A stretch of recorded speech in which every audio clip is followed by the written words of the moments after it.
First and foremost, I want to make abundantly clear that parental engagement is important to student success. It's been proven that when families are involved in their children's education, students perform better academically, have better behavior, and develop stronger social skills. And we all want the best for our children, and that includes strong, supportive relationships between home and school. On that, Mr. Chairman, we agree, and I think we all agree on that. But I expect that the conversation we're having today is not about finding new ways to get parents involved in their children's education. Unfortunately, nor will it be about protecting students' privacy, which is also what we should be doing. It's about parents who think it's their right to impose their beliefs on everyone. So instead of empowering parents to be engaged in their children's education, this is about forcing teachers into situations where they are expected to violate the trust students place in them. That kind of breach has the potential to undermine the foundation of the student-teacher relationship, which is a relationship based on trust and care. Students need to feel safe and be safe and supported in school, and that begins with a teacher who's there to guide them without fear of compromising that trust. The reality is that in some circumstances, when teachers are forced to disclose information, they may jeopardize a student's safety or well-being. That may result in risking that student's trust, but also risking their academic and emotional success. When students can't trust their teachers, it affects their ability to learn, grow, and succeed. It's as simple as that. It's also important to remember that children are constantly changing and evolving. I know I raised two of them. They may experiment with names, identities, and interests. And forcing teachers to out every student every time they want to go by a different name or engage in some form of self-expression is an unrealistic expectation and disrupts this teacher-student bond. Here's an example, children like Robert, who prefers his nickname Bobby, right? That's just one example of the shifts that students make as they grow. I used to be Susie, and then I was Sue, and now I'm Suzanne, and I'm sometimes called Susan.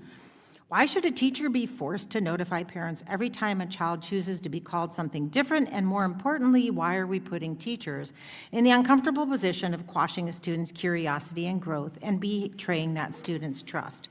This is not a small matter. In some cases, this could possibly lead to forced outing, which can have very harmful consequences.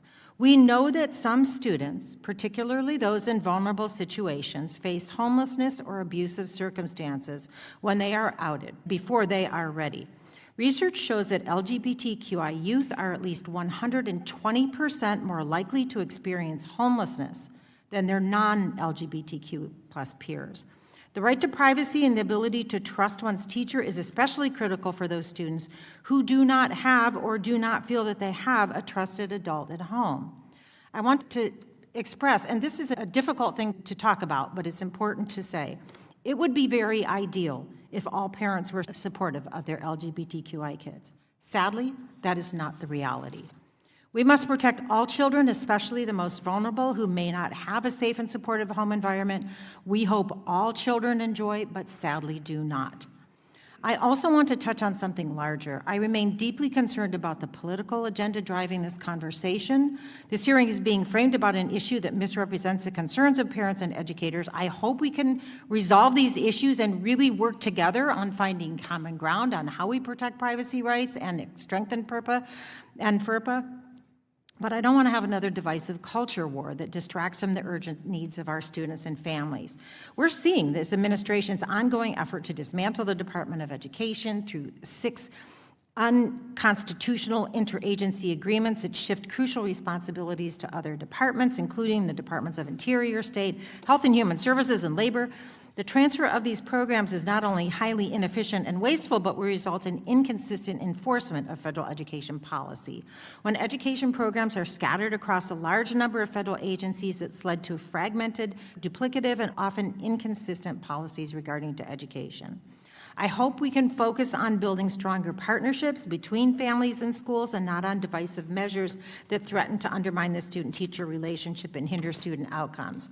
So we stand firmly on this side of the aisle in support of parental rights, but we also stand for the rights of students to feel safe, supported, and respected in their classrooms. We stand for the rights of teachers to do their job without being forced to violate the trust of their students, and we stand for the idea that education should be about nurturing the whole child and not about creating political disruption. So, Mr. Chairman, I do look forward to the testimony, and I yield back.